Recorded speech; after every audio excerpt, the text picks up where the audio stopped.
You ask Tiger to calculate. This deals with linear inequalities with one unknown. The final result is x equal or smaller than 580. Let's solve it step by step. Isolate the x. Multiply both sides by 4.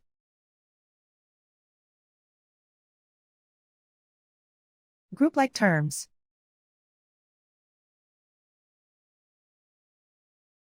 Multiply the coefficients.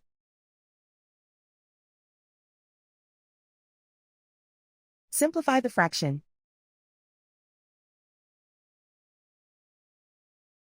Simplify the arithmetic.